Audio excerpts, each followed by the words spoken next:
Starting the second turn here on Cedar Mountain, I pulled the efficiency chits, and lucky for the Union, the Confederates pulled a 1, and they were hoping for a 3, but they pulled a 2.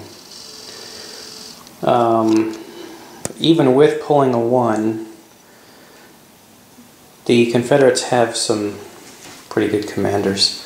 So Ewell here, he has a +1, and then AP Hill has a +1.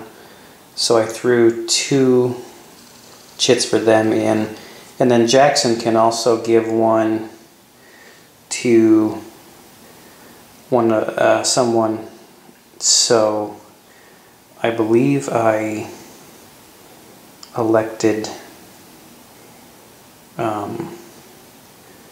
to give Winder a second one, since Ewell and Hill will be having 2, and Winder's on the side over there.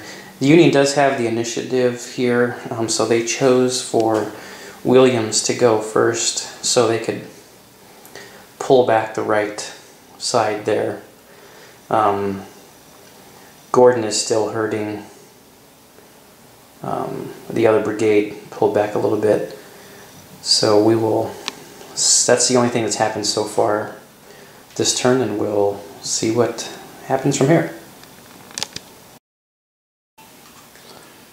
Just finished an activation by Ewell, and as you might be able to tell, the Union line's left flank is pretty much gone. I wanted to get some practice in on shock attacks, so I had Ewell's guys basically come up the side of the line and attack straight forward. And we did some shock attacks here on the left flank, and actually ended up eliminating a couple of Union units there. They were kind of boxed in, so even on retreat results they had nowhere to go, so they were taking step losses for not being able to retreat. They were being attacked from their front and their flank, so there were huge modifiers, and just a couple of continued shock attacks and they were completely destroyed. Over here on the Union right side, I just had the Confederates come forward and fire. There were no shock attacks over there, and actually one Union unit here, the 7th Ohio, isn't even disordered. They stood their ground pretty well. I don't know what the Union is going to do here. Maybe I'll follow them back, try to get into these woods here. I don't know if they even have a chance to make it there, and if they can hold out until the night turns when their reinforcements come in. But it's looking pretty grim for the Union. I don't know if the Union had a chance in this scenario. I think I might have mentioned it before, maybe in the earlier scenario, where you can engage Confederates as they're coming in. You can get some victory points by but making some brigades and divisions combat ineffective that way. This way, when the Confederates were all set up in line, and you've got Hill's huge division coming on, I don't know, it just seemed a little one-sided. Alright, the second turn has ended. The 1745 turn, and I've already moved the markers on to the 1830 turn, and drawn efficiency chits for the next turn. 1 for the Confederates and 2 for the Union.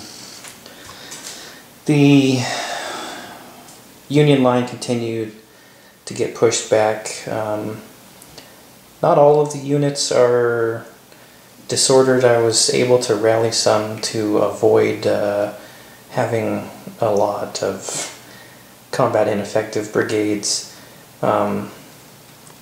As you can see, part of Winder is moved right up on Williams over there. They're in a position from the forest there to potentially flank them from that side. Ewell was still pushed forward on this side. Hill's units have started to come out of march and prepare to line up. The cavalry are in a little battle over here on the left flank. I don't know how many more turns I'm going to do with this. It might be kind of interesting to see what happens when, as you can see, I got the counter tray over here. There are quite a few Union units that come in later, but I don't know for sure when they come in. We can check the Cedar Mountain order of battle here. 1700 start. Union reinforcements at the 2000 and 2045. So 2 and 3 more turns from now. We'll see. It might be kind of interesting just to see what happens. Maybe they can concentrate on just knocking down some more of the Confederate units. The Confederates still hold 2 victory point hexes and the Union 1, so the score right now is 2-4. Oh, I think I'll load this one up here at the end of this turn and get started on the next one.